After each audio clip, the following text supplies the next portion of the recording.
Good afternoon, ladies and gentlemen. Data here, and welcome to our analysis of round number 2 of the 2024 NHL postseason. Moving into, on top of that, round 3 predictions for the Eastern Conference Final and the Western Conference Final. The final 4 teams in it: the Dallas Stars, the Edmonton Oilers, the Florida Panthers, and the New York Rangers. As you can see on my bracket over here, I had a perfect first round, but I got the West wrong, unfortunately. In the last stream, I think every round part of you can kind of be allowed to make new predictions based on the information given to you. Like, I definitely would not have chosen the Canucks to be my Stanley Cup final team if I had known Demko would have been out for so long and Besser would have been out and stuff like that. So I think there is a level of you can change your predictions a little bit. So last time that we did a breakdown, when it was a round 1 analysis and round 2 predictions, I thought it would be Colorado, Edmonton, Florida, New York. So although I'm 2 for 4 from my original bracket, I'm 3 for 4 from last round. So hey, at least I'll take that. But the Stars did absolutely surprise me, not in terms of their play, more in the sense that I suppose they surprised me that they got it done. Part of it was the Avalanche and the Nichushkin situation that we'll get into, but the Stars did impress me, and credit where credit is due.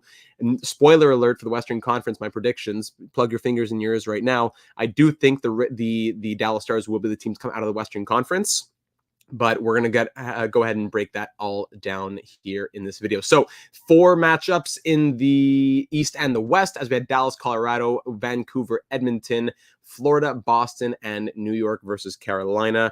It's going to be, over in the chat, we're, Landon, of course, the Stars, excited for the Stars. Mighty Joe says Rangers are going to walk to the final. I don't know. We're going to break it down. We're going to look at it as deep as we can go without any crazy advanced analytics, just kind of looking from the eye test, from the stats, from the advanced analytics a little bit. We're going to try and see what we can find, and I think it's going to be a fair breakdown and analysis here. So we're going to start over in the East this time. We always start over in the West. Let's start over in the East right now. Super Loser says that Dallas is the most complete team left, and I think that might be, at least in the West for sure, but I think that might be the case. So in the Eastern Conference, it was an exciting round here. Florida versus Boston. The Bruins opened it up with a 5-1 game 1 victory in Florida, which was very surprising. The Panthers answered back with a big 6-1 win themselves. Then they went up 2-1, 3-1. The Bruins squeaked out a 2-1 victory. The Panthers won it in 6 games. So, and I found this stat was very interesting. Boston set the record for most too many men on the ice penalties in one playoff year with 7, and they were only played 2 rounds. They only played 2 rounds, and they set the NHL record for most too many men on the ice penalties in one playoff run. So that being said, so going into this series, Jeremy Swayman was the leader in goals saved above expected, and he still is that leader through 2 rounds. Through round number 1, I think it was at 10.9.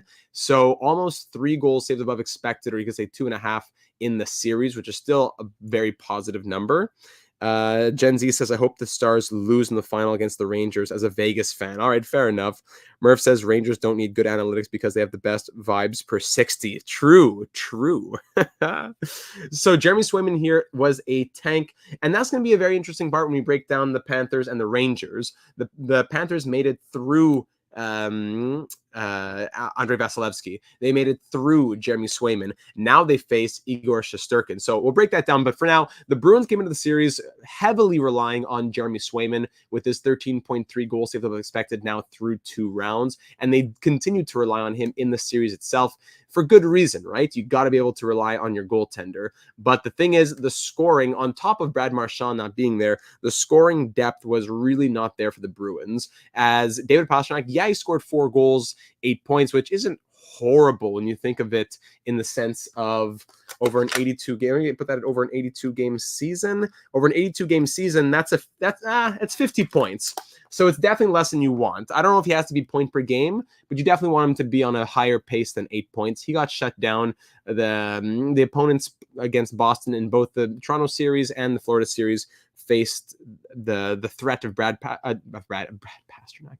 Pastrnak very well. Held to 8 points, which is nothing to sneeze at, but still held to less than he would like. Jake DeBrusk had to lead the way with 11 points. Brad Marchand, who missed out on 2 games, had 10 points himself. So it's not all about points, but I just want to start by looking at that element of things. Morgan Geeky's 4 goals, Trent Frederic's 3 goals. Yes, you need to rely on your depth, and that's great to see, but you can't hope for the 1 goal from JVR and the 1 goal from Pavel Zacha and the 1 goal from, I don't know, these guys down here, a lucky little Justin Brazeau goal. You can't rely on those to get it done. So that the Bruins had no scorer who had more than 5 goals, that's the scary thing. Again, over an 82 game season, if you extrapolate that a little bit, that would be a 32 goal pace for Jake DeBrusk. Yeah, the Ryan McDonagh trade went down today as the Tampa Bay Lightning reacquire him from the Nashville Predators 2 years after trading him there. So it's just the pace of scoring, the goal scoring was not high. It's not to say that they struggled all by themselves. Sergei Bobrovsky did a great job too, but the scoring was not there for the Boston Bruins. Your big boys eating your big minutes and the Charlie McAvoys of the world did great. To only be a -4, and you might say, it's negative, but -4 to be eating that many minutes and to be in so many unfavorable situations, I think Charlie McAvoy did a good job, and it goes a lot into the eye test as well. Not the eye test, but just if you watch the game, if we go deep into it, yes, we can look at the takeaways, the giveaways, all that kind of stuff, and the Corsies, the Fenwicks, blah, blah, blah. But if you just look at how Charlie McAvoy on the ice versus Charlie McAvoy off the ice for the Boston Bruins, how much of a difference there is there, it goes a very long way. And there's a reason why I played like 3 minutes more than anybody else per night. You can trade at any time, Mighty Joe, but you just, like, if the Lightning made that trade today and they were in the playoffs, they would just have to they wouldn't be allowed to use Ryan McDonagh. So you can trade anytime. Just after the trade deadline, no player you acquire can be used in the playoffs. So you could make a trade on game 81 and use a player in game 82, but then he's not eligible for the playoffs. So it's not really a pure trade deadline. It's just a deadline to use them in the playoffs. So the Boston Bruins, that was them. The scoring wasn't great, and it's not like the Panthers really destroyed them either. Yes, you had a 6-1 and a 6-2 game right here, which for sure, absolutely. But then 1 goal game 3-2, 1 goal game 2-1 for the Bruins, 1 goal game 2-1 for the Panthers. It was not a high-scoring affair. It was Ryan McDonagh and a 4th to Tampa for a 2nd and a 7th. That's what the trade was. Does EA allow? No, it does not allow you to do the same.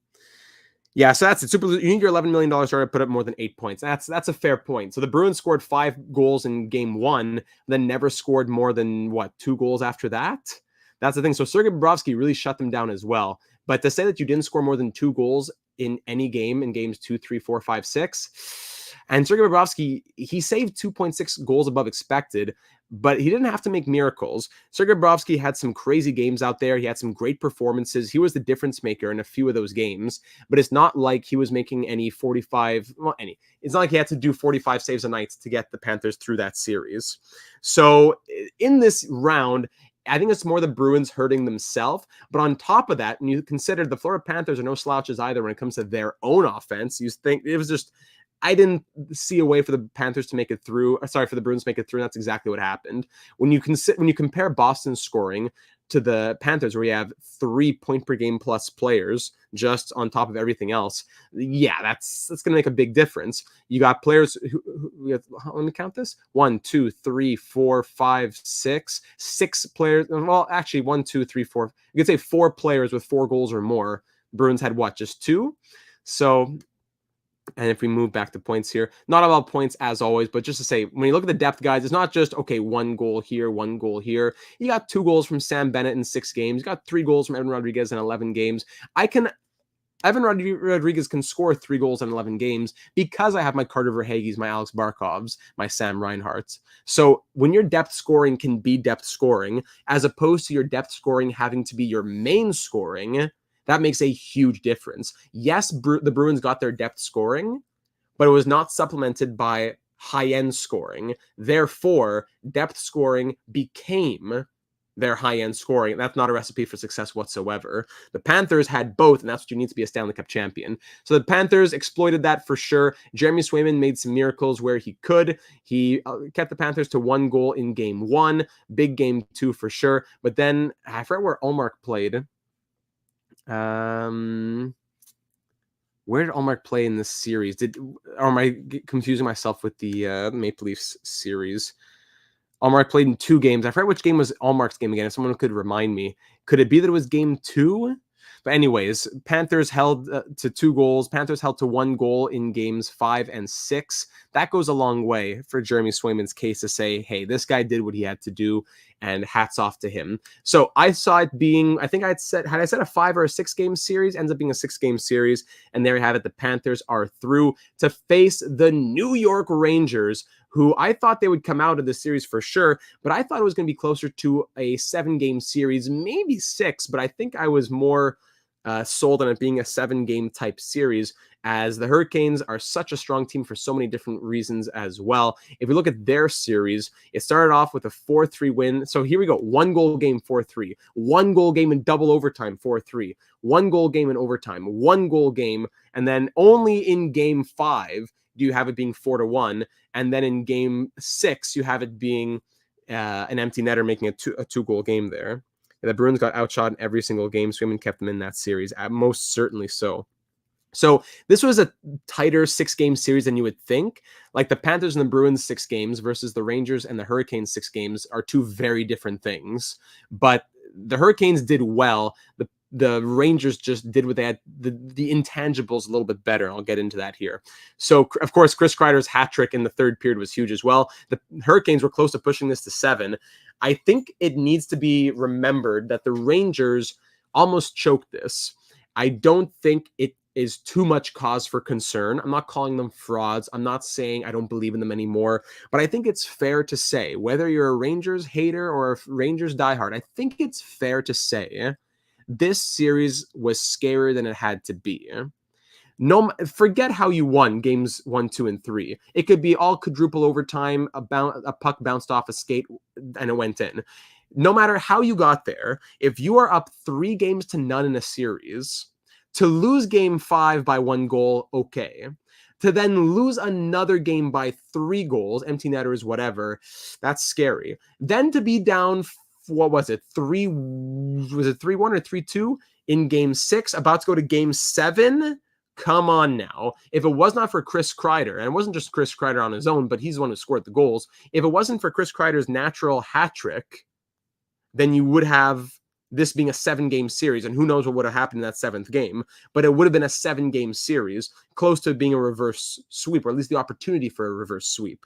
So I'm not saying, oh, now I'm scared of the Rangers, they're frauds, they showed us their true colors. No, I still think that there's a ton of respect that you need to have for the Rangers, but again, whether you be a diehard or a hater, you got to acknowledge that that is not what you would want to see. So 5-3 game winning game 6 for the Rangers. That pushed them through. Igor Shesterkin made the difference in a lot of different ways as well. If you look at the goals saved above expected, he is second and only 10 games played as well at 8.8 goals saved above expected. I think, what was the save percentage? What was the number I looked at earlier? Was the save percentage on shots on goal? It was one of these save percentages that I was impressed by. Was it this one? Of all the goalies? Yeah, of all. Okay, so if you look at this, of save percentage on unblocked shots, this you want to be as high as possible.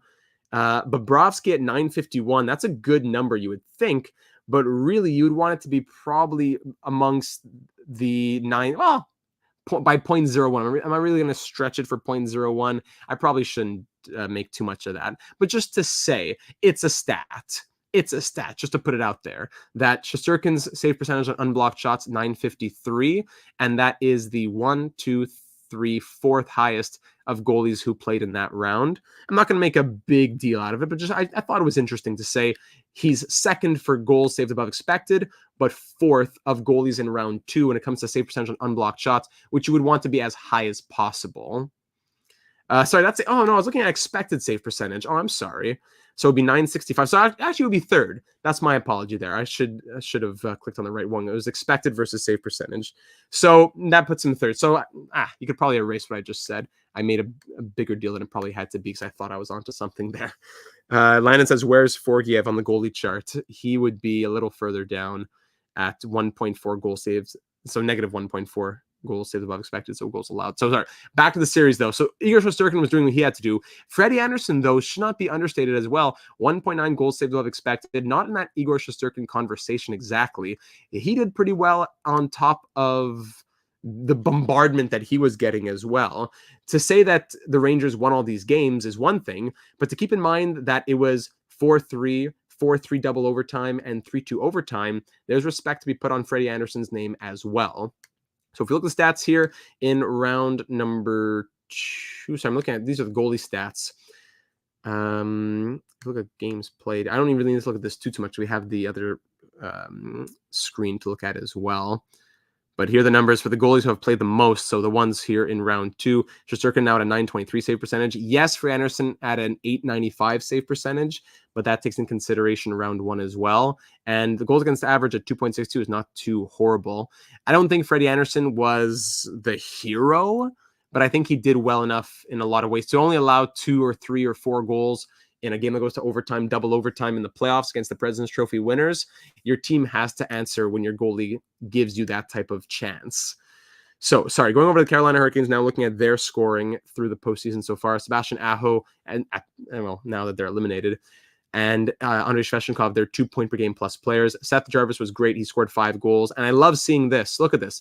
Aho, Jarvis, Nechas, Gensel, Kuznetsov, Nosen, all scoring 4 goals or more. That's what you need to see from a team like this. So the Hurricanes did their job, just Shesterkin shutting the door and the Rangers doing their job a little bit better is what came down to. It was a great series. I loved watching it. A lot of great surprises out here, like the Nosens of the world scoring 4 goals. Kuznetsov was great depth for this team at just 11 and a half minutes of ice time per night, scoring 4 goals and 6 points in 10 games. Brady Shea, 9 points plus 5 out of nowhere, you would think.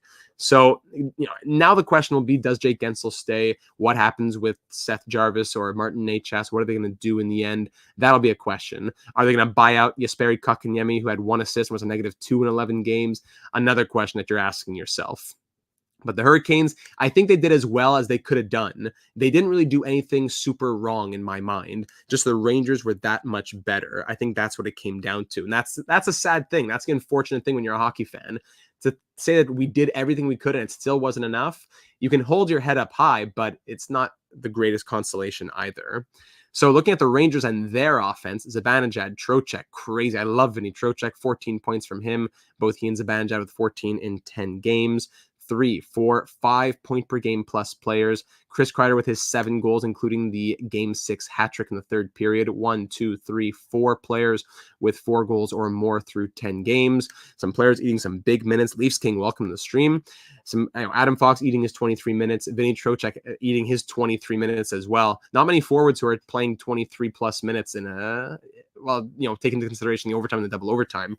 But not a lot of forwards. If we look at the entire league, actually, would that lead all I'm curious, would that lead all forwards?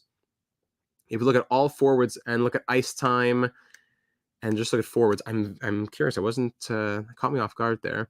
Nathan McKinnon at 24, Drouin, Rantanen. Okay, so we have the 3 Colorado players in McKinnon, Drouin, and Rantanen. Then it goes to Vinny Trocheck after that. Very interesting. And, not the flashiest player either, you would think, in theory, like a great second-line center. But here he is, 14 points, 23 minutes a night. That impresses me. Just wanted to throw it out there. So if we go back to the Rangers now and we consider their depth, like you think about the Barclay Goodrows of the world, and again, the players that you need to have on a team to make yourself a Stanley Cup contender. Jack Rozovic with 7 points, bang. Goodrow, 3 goals, 5 points, bang. I'm not convinced by their depth scoring. Like, I need to see more from Capo Caco. You need to see a few goals from these guys playing 11, 12 minutes. You got to see something from the Capo Capos and the Jimmy Vesey's of the world. But when you have such high-end scoring, it's not as big of a deal. You can allow them to be more defensive in nature, and that's okay. I'm not saying they need to all be, pick it up, you're slacking. But you would want to see some more depth scoring to not have to always rely on your big guys. Then that's how you fall back, and you need to have a big heroic third period hat trick out of nowhere to dig yourself out. You can't always rely on that. Yeah, that Avs top line was really rolling. So there's the Rangers series. I guess not much more to say about it aside from that. If we look at the teams that we've looked through in the Eastern Conference so far, can I look just Eastern Conference? No, I can't. So in the East, so the Panthers coming out of this one, they're 8-3. They're scoring 3.55 goals for per game, allowing 2.45. They eliminate the Boston Bruins, who are scoring and allowing just 2.38 goals per game. So that definitely wasn't going to be enough against the Florida Panthers, who allowed 2.45 and they scored 2.38. So it doesn't even meet what they allow on average. Wasn't going to be enough. Meanwhile, the Rangers scoring 3.5 and allowing 2.6. They take down the Hurricanes, who were scoring 3.45. Very similar, but the defense is where it came down to. The goals against: Rangers 2.6, Hurricanes 2.91. On top of that, we have special teams to consider as well. If you sort by the special teams in the postseason, Rangers at 31.4. They are really clicking out there. The Hurricanes power play at 19.4. That hurts. That's where some differences come in. That's where you see major differences. And of course, in turn, you'll see the penalty kill. Rangers 89.5, killing off 9 penalties out of 10, while the Hurricanes, they're allowing a power play goal every 4 opportunities, or more than that, at 73.3 on the penalty kill. So special teams played a big role in those Eastern Conference series.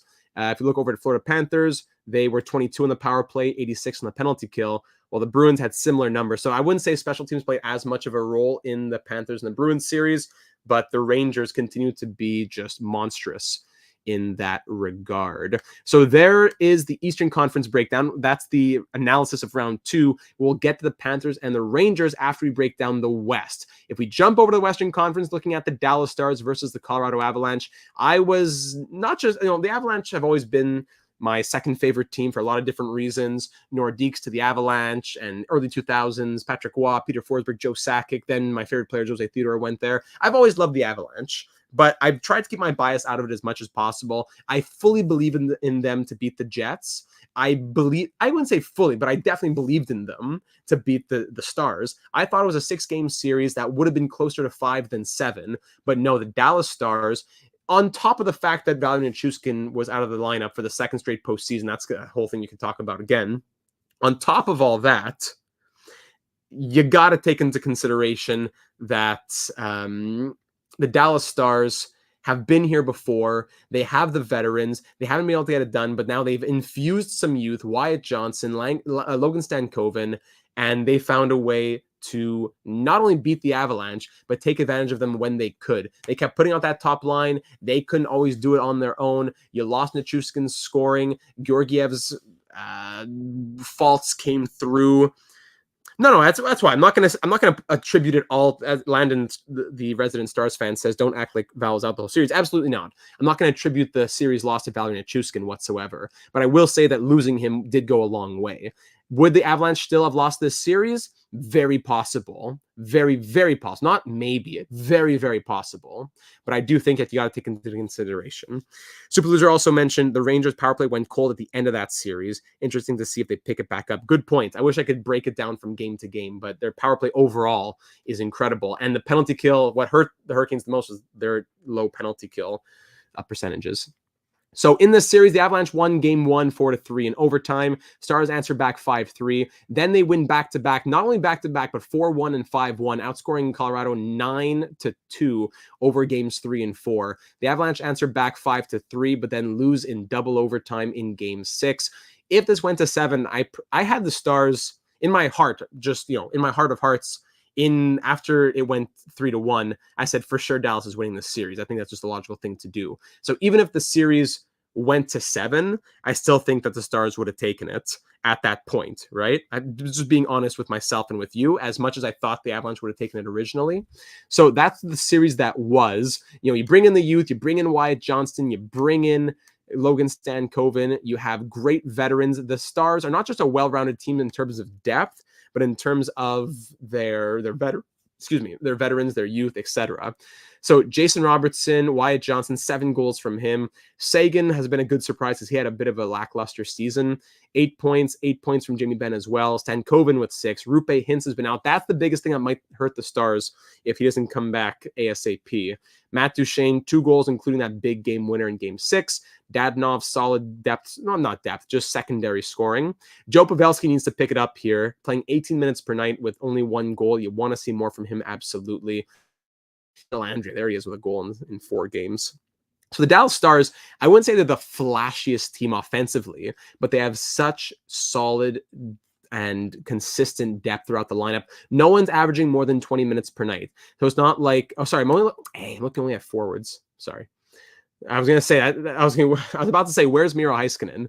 So 28 minutes per game. Oh my goodness. Sorry, let me go back to the points here for a moment. Don't forget, can't gloss over the Miro Heiskanen. Yeah, as I was going through it, in the back of my head, I was saying, where's Miro Heiskanen? 13 points in 13 games, point per game from Miro. So great to see that from your defense, especially a guy who's eating 28 minutes per night. Plus, yeah, of course, and Chris Tanev at a +8. My father, Christopher Tanev, absolutely. And yeah, keep in mind, also, thank you. I appreciate that, Landon. The Stars been playing 5D a lot. So it's not just Heiskanen being a mule. That's part of it. But it's also, look at Harley at 24, Lindell 24 and a half. These both of them at 24 and a half. Tanev 23-42, being gassed with the oxygen tank on the bench. So it's not just Heiskanen being a mule, it's running 5D, but at the same time, he's a guy who can support that. There's only certain players in the NHL who can support having to be a mule, and Miro Heiskanen is one of them. So 13 points from him, he's been looking great. When we look at the goaltending, Jake Ottinger has been the biggest difference maker, I think, in my mind. 5.2 goals saved above expected. At the same time, like I said, you got to take into consideration and be fair that the Avalanche losing Nichushkin, it did go a long way. He had 9 goals in 8 games. That is a huge blow to your lineup. But is that going to be your excuse for why you lost? I don't think so. When you have Cale Makar, Mikko Heiskanen, Mikko Rantanen, you got 1, 2, 3, 4 other point per game plus players. You got to say that losing Nichushkin can't be the end of everything. It's not losing Makar, it's not losing Rantanen, it's not losing McKinnon. Yes, 9 goals in 8 games, but you got to be able to rally back. What was the quote that McKinnon had put out? That how morale was low, and I believe him. I'm sure morale was low. Yeah, Chris Tanev has been a beast, says Eloi. Absolutely. So it was great to see like Andrew Cogliano out there. It's great to see Jonathan Drouin, 3 points in 3 games. I love it. Zach Parise depth. I love it. But when you look at the forwards, the ice time for the forwards, they were really, really, really putting out that top line again and again and again. Because I don't know if it's that they couldn't trust their depth scoring or what, but when you look at these guys down here getting 6, 7, 8, 10 minutes per night, a lot, and then you have the big guys playing over 24 minutes each. The top 3 forwards in ice time are all from the Colorado Avalanche. Nichushkin is playing big minutes as well. Lehkonen was playing big minutes as well. But then after that, it drops all the way down by 5 minutes per night on average to Middlestat. Then another 5 minutes down, or 3 minutes down, excuse me, to Zach Parise. So there's a big jump in that. That's not necessarily a bad thing, but I'm just saying, if you have 1, 2, 3, 4, maybe like 5 with Drouin forwards, maybe 6 with Middlestat, and you lose one of them, then who's going to slot in for that ice time? Avs didn't score first or hold a lead until game 5. Yeah, that's also a big thing to take into consideration as well. They rallied, they fought, they had good performances, but they didn't score first or hold a lead all the way until game 5. So Jake Ottinger, what a beast out there. 918 save percentage, 2.09 goals against average. The best numbers. He's played the most. Yeah, he's played the most minutes by a lot. Of all goalies played, he's played 134 minutes more than any other goalie. That's more than 2 full games more than anybody else. And other goalies have played 13 games, right? Have they? No, Swayman played 12, but still, to say that he's played more than 2 games more than anybody else, because most, due to, what's the average game here? 831.5 divided by 13. That's an average of 64 minutes per game. Okay, that didn't really go how I wanted it, but some, the overtimes, the double overtime played into it, I'm trying to say, and the overtime in game 1. So yeah, Andres played a lot of minutes. Super Loser says, I think Edmonton might have this problem too. McDavid and Draisaitl were playing almost 30 minutes a night in some of the games against Vancouver. So there you go. If McDavid and Draisaitl can carry the team for 30 minutes, that's great. But the moment they have a night off and someone else has to play 20 minutes or whatever injury, or like Nichushkin for whatever other reason you get taken out of the lineup, as soon as someone has to replace those big 23, 24 minutes, that's where it starts to be very difficult. So yeah, Ottinger, he's been a beast. He's saved the most goals above expected from goalies in the Western Conference. If we scroll down to Georgiev, it's not like he imploded, but he wasn't a difference maker here either. 1.4 goals allowed above expected, which is he the only goalie in the negatives of goalies who played in round 2? aside from Shilov's at negative 0.2. No, there's Skinner as well. Okay, so it wasn't as bad as it could have been. But what I'm trying to say, if we look at the goalies and we sort by save percentage, and we look at, well, inversely, I should say, if we go inverse save percentage and look at goalies who played more than just round one, Stuart Skinner, 881. Then after that, Freddie Anderson, 895. Then Georgiev, not much better at 897. Yes, 897, but then again, take into consideration goals against average as well. Again, goalies who played outside of round one. Shilov's at 2.91, Skinner at 2.87, then Georgiev right there at 2.85. So for the same reason I'm about to talk about with the Oilers and Stuart Skinner, the Avalanche with Georgiev, the Avalanche have better depth, but when you think about it, McDavid, Draisaitl versus McKinnon and Rantanen, and then you have Georgiev and Skinner. There's a lot of similarities that you can draw there between the Oilers and the Avalanche. I think the Avalanche are the better team, but there are a lot of similarities there. And I think the same way that the Stars exploited that in Colorado, they will exploit that for the Edmonton Oilers. Welcome, Mackenzie, to the stream, who says, good evening, Data. Welcome aboard, Mackenzie. Now, so all that being said, I think I went through, so I didn't look at... no, I looked at Dallas' scoring. Yes, okay, so that's everything on that series. So in the end, I thought Colorado would take it originally, but I knew after it went up 3-1, that would definitely be Dallas. So Dallas faces Edmonton. I'm still perfect in the East, but unfortunately, my perfect run in the West is done. If you count my predictions just from round 2 onward, I said it would be Colorado-Edmonton, so I'd be 3 for 4 if you take it from there. Now, last series, Vancouver versus Edmonton. The Canucks were my original Stanley Cup favorites going into the postseason. I thought, hey, deep in my heart, I said it might, it's probably going to be Florida or the Rangers, but I said, let's try and do something out of the box for once. And I'm going to say, and I said the Vancouver Canucks, but then out goes Demko, out goes Brock Besser. Again, not your entire team is not just 1 or 2 players, but those are 2 players who go a long way, who are doing a lot. So in this series, you had a lot of back and forth. It felt as though not only back and forth, but it felt as though one team would be on and the other team would be sleeping, and then they would go and take turns going the other way. At least for certain periods, it felt like that. Has been pretty predictable. Not a lot of upsets. Mighty Joe, that vocabulary mix-up gave me an idea. A Scream stream for Halloween. Not big on Halloween, really, though. So Vancouver wins game 1 5-4, 9 goals, and is decided by 1. Edmonton wins game 2, 7 goals, and is decided by 1 in overtime. Game 3, 7 goals, decided by 1. Then again, game 4, decided by 1. Game 5, decided by 1. It only is game 6 was the only game not decided by 1 goal. The Oilers showed up and the Canucks didn't. And then in game 7, exact same thing, but the Canucks showed up only in like the 3rd period. So they were up 3 goals to none, and they come back, Vancouver does, to 3-2, and it's not enough. So it felt like a weird series. It was, what I just said about one team showed up and the other team didn't, that was more the second half. In the first half, it was like bang, bang, bang hockey. The most electric hockey the entire postseason, perhaps, was in the first few games. 5-4, 4-3, 4-3, 3-2, 3-2. Like, a lot of those games were wow. But especially game 6 and 7, the Canucks didn't show up, and the Oilers did in game 6. And then it was the Canucks not showing up for the first and second period, then reverse. The Oilers didn't show up for the 3rd period. It was a weird series, I found. But yes, as Eloi says, Shilov's played very well. Looking forward to seeing him in the NHL next year. Yeah, so you'd think maybe Casey DeSmith out and Demko and Shilov's as the tandem next season, perhaps.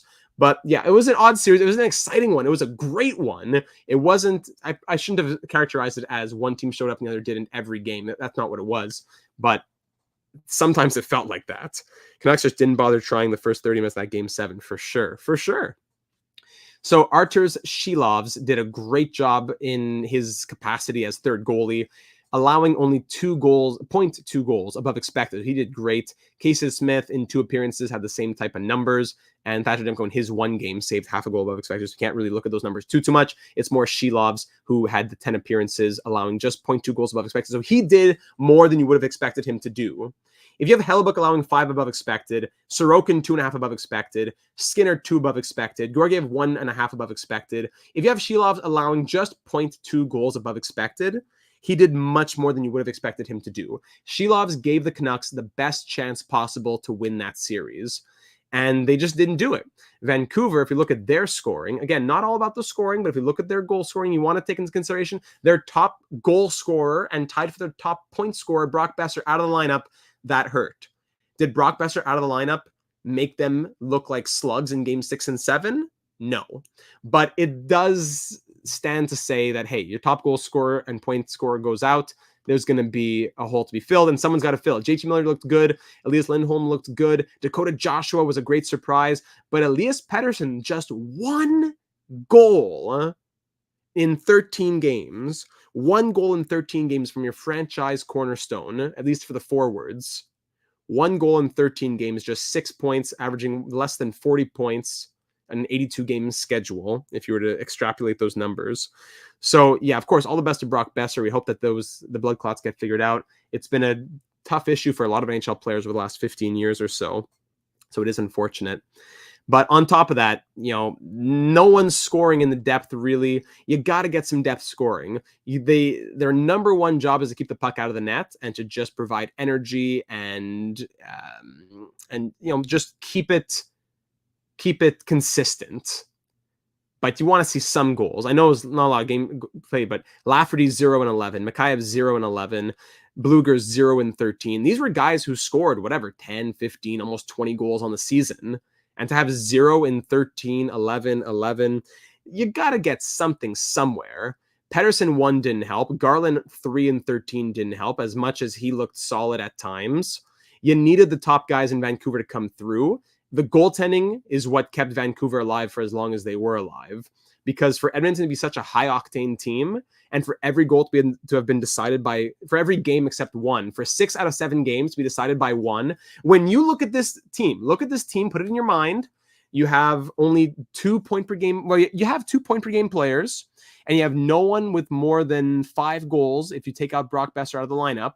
This team, compared to this team, the Edmonton Oilers, with 24, 21, 16, 13, 4 point per game plus players, these games should not be decided by one goal. You would think that the Oilers are destroying the Canucks. So the Canucks did better than you probably thought they would do with their third goalie in against Draisaitl, McDavid, Nugent-Hopkins, Hyman, Kane, etc.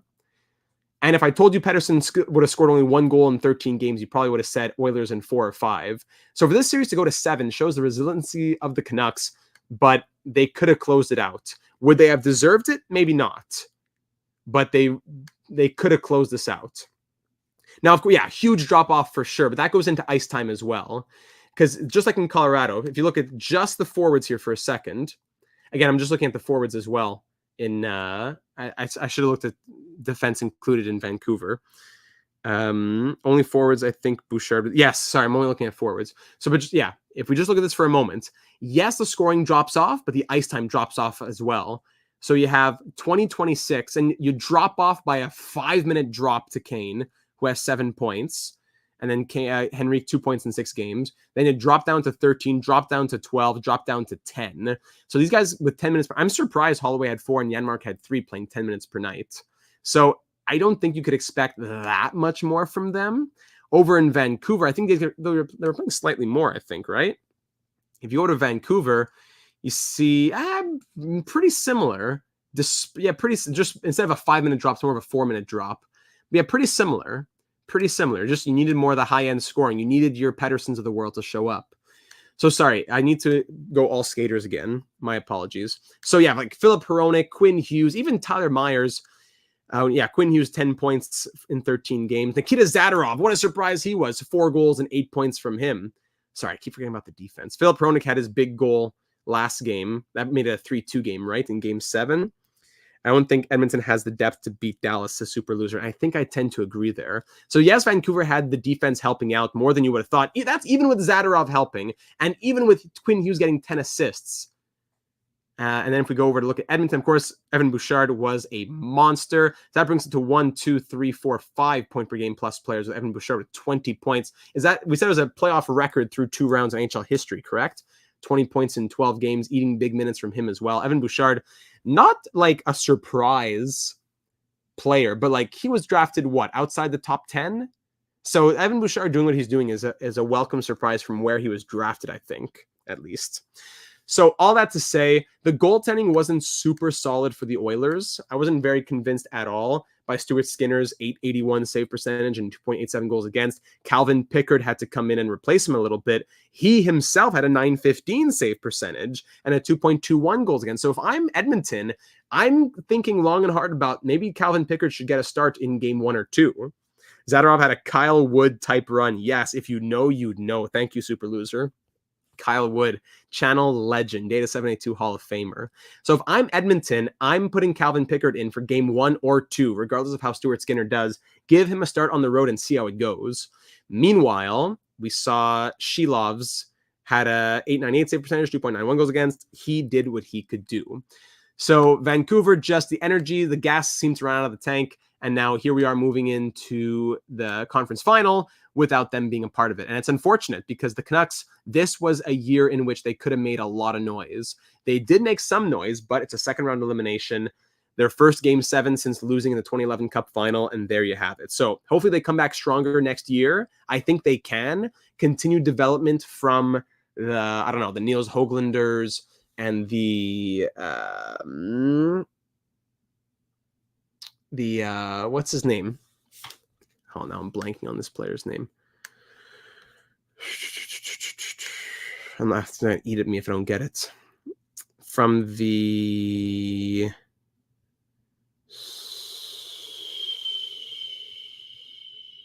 Was it... No.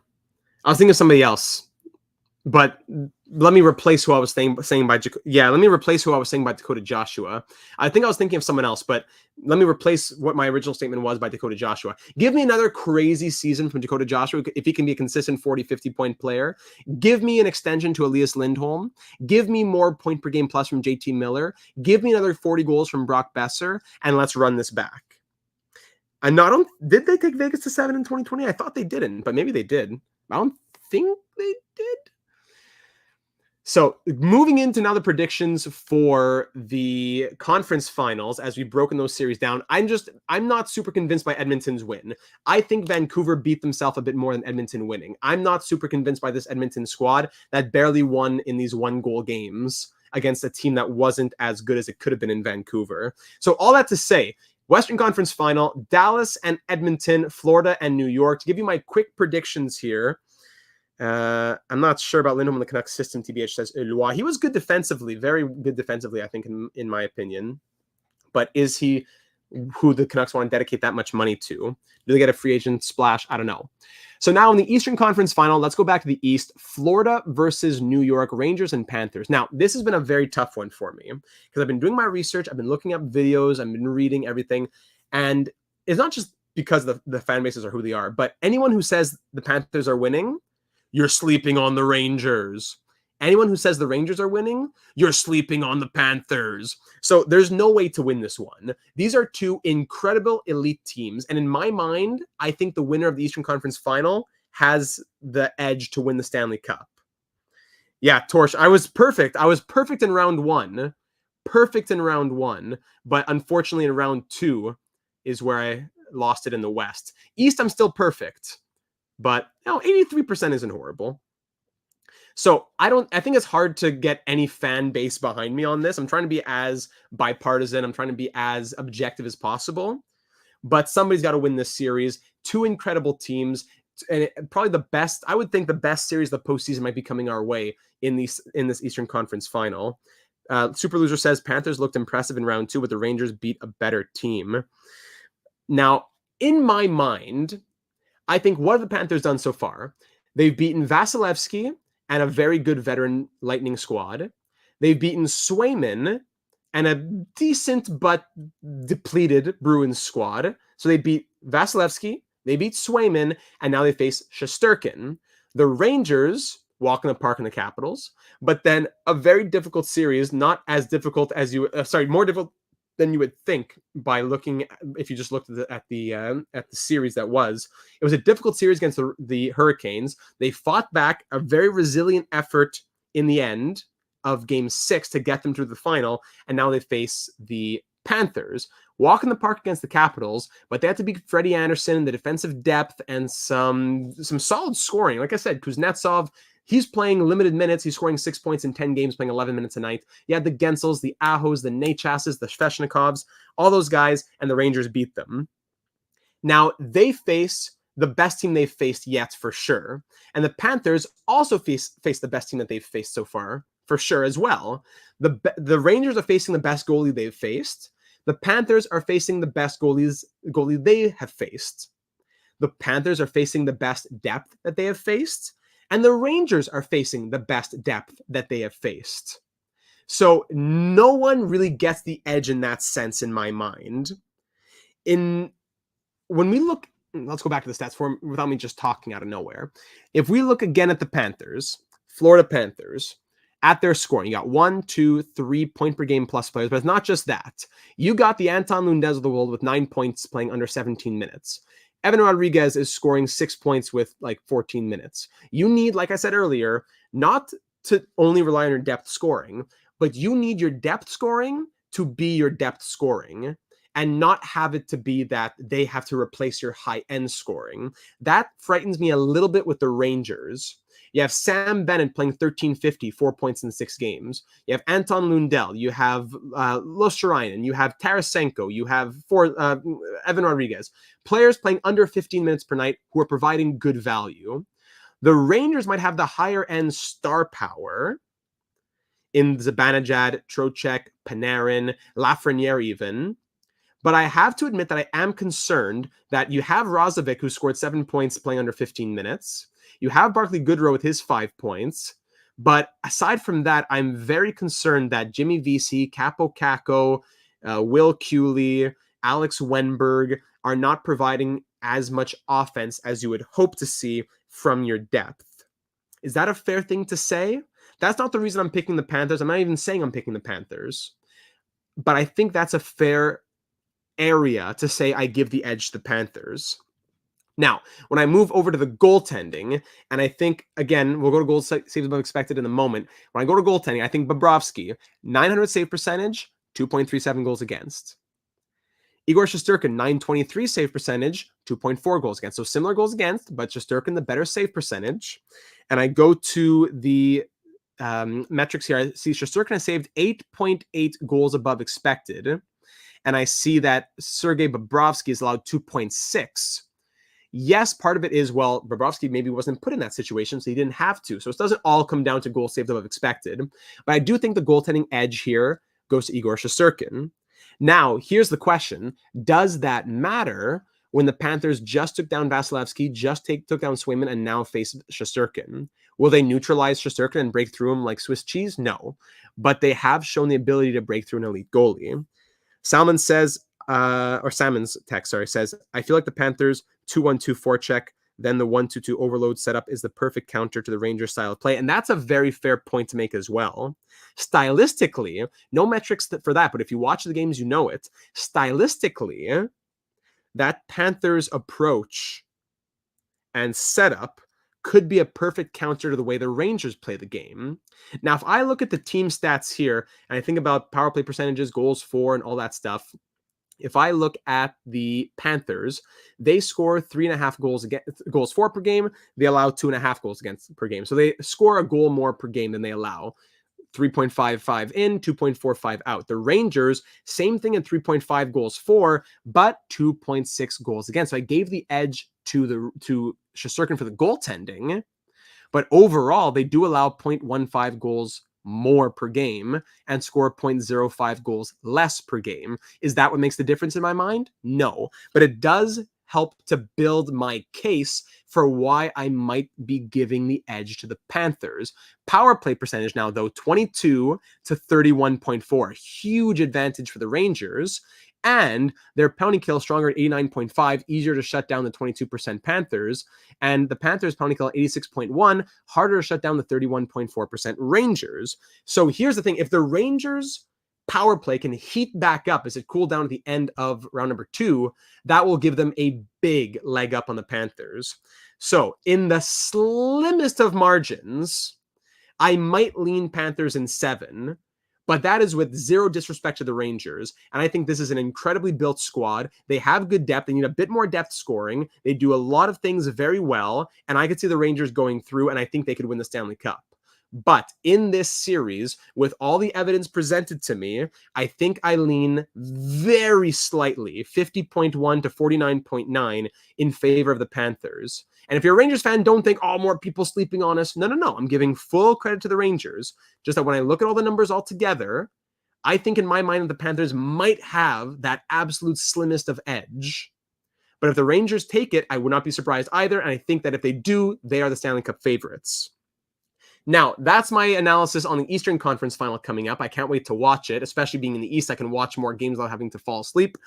Over in the Western Conference, which I don't have either, unfortunately, Dallas versus Edmonton. I've already said it. I think Dallas takes this series, but let's look at it a little bit deeper once more before we wrap this up. If we look at this a little bit more deeply once more, the Dallas Stars and their scoring is not the same whatsoever as the Oilers scoring, right? You have top goal scorers are 13, 12, 11. And then over in Edmonton, you have 24, 21, 20. So top three versus top three in just for the points. Oilers have the easy edge on that. Draisaitl has twice as many points as anybody else in Dallas. But the big difference in this series will likely be the goaltending. If McDavid, Draisaitl, and company are held to 2 or 3 goals a game, and I look at the Dallas Stars and I think, the Dallas Stars can score 2.92, about 3 goals per game. If the Oilers, who are scoring 3.83 goals per game, are being held to 2-ish, as Jake Ottinger has showed himself able to do 2.09 goals against average, if he can do that, then the Oilers will not win. So if Ottinger's goals against average keeps up, and the Stars' goals per game keeps up, especially against a weaker goaltending situation in Skinner and Pickard, if that continues, the Stars win this series. But let's continue to look at it a little bit deeper. Can the Oilers win this series? Most certainly. Even if Jake Ottinger is Jake Ottinger, even if he's at his best, being peppered with as many shots as the Oilers do and with their power play and everything, the Oilers can still easily get 3-4 goals per game. Excuse me. And the Stars would have to answer with 3, 4, 5 goals of their own, which, when we look at their offense, isn't as much of a guarantee. So yes, Ottinger's the better goalie. He has the better defense in front of him, but will that matter? Can Draisaitl and McDavid just go into beast mode and say, it doesn't matter, we're just too good? Is that possible? Yes. But the Dallas Stars have a lot of veterans. They have good youth. They have great energy. They're able to eat a lot of minutes. They do a lot so well. Better defense, better goaltending. I think the Stars are the favorites, but the Oilers do have a path to victory. So the Stars scored 2.92 and allowed 2.38. The Oilers scored 3.83 and allowed 2.75, which isn't as comforting to me.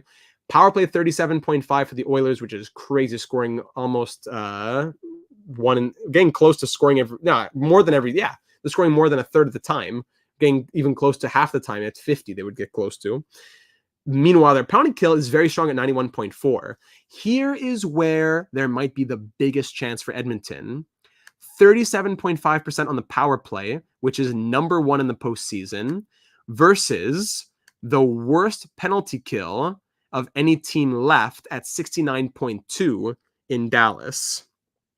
So I think, and Super Loser says, I think Dallas has the more impressive series wins too. I agree with that. Eloi says, do you think they'll match McDavid's line with Jamie Benn's or Johnston's line? I probably think it's Johnston's line, but that's just me thinking out loud. So the worst pounding kill of any team left versus the best power play of any team left. That's going to be a huge chance for the Oilers. So if the Stars can stay disciplined, defense stays as they've been doing, Ottinger keeps doing what he's been doing, even if the Oilers have the offense that they do, it won't be enough. The Oilers need to go just Super Saiyan. They need to be power play merchants a little bit, and they need to have their stars continue to be their stars. No pun intended. Meanwhile, Dallas needs to keep playing their game defensively, and they need a little jump in offense. Let's admit it. Jason Robertson, Joe Pavelski, we need a little jump in offense from them as well. So I have to say that the Stars are the favorites, but I do see a path for the Oilers to win this series. but the Stars, in my mind, are going to go through. So in my mind, it's Dallas versus it's going to be the Dallas Stars versus the Florida Panthers in the Stanley Cup final. And from there, I think Florida takes it. But I could very much see the Rangers and Dallas too. Edmonton, not as much, but it's possible. I'm not trying to hedge my bets. I'm just saying it wouldn't be like, wow, shocking if it happens. But I do think that it would be Panthers in 7 and Stars in 6 between these two series to meet in the Stanley Cup final. Whew. So, ladies and gentlemen, there is my analysis on round number 2 and my predictions headed into round number 3. I hope that you enjoyed them. Leave a like if you did, and leave a comment down here on YouTube, or join us in the Discord server. We're always talking hockey. We're over 650 members in there. So join us to talk more hockey, slander, trolling. Always a good time, but in a wholesome community. And I want to hear in the comments or in the Discord server, what do you agree with? What do you disagree with? Thank you for joining me here tonight. I appreciate you all being here for a little afternoon stream. Great question from Salmon. When's the next stream? We'll be live in an hour and 20 minutes at 7 p.m. Eastern for our MLB The Show 24 franchise mode series with the Montreal Expos. And we're also live. We're always live Mondays, Tuesdays, and Thursdays, usually around 7 p.m. Eastern.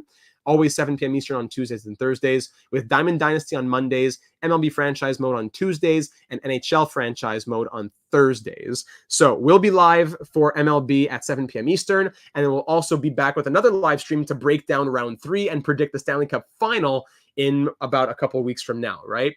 So thanks everyone for being here. Subscribe if you haven't already for ongoing analysis, uploads, franchise modes, career sims, and much more here on the channel. We'd love to have you join the team. It would be that much stronger with you as a part of it. And we'll be talking later on. Enjoy the postseason. I cannot wait for these series. I hope that you are excited as well. And I'll see you for the next DataCast when we break down the series that was moving into the Stanley Cup final. Have yourselves a lovely rest of your afternoon or evening, and we'll be talking soon.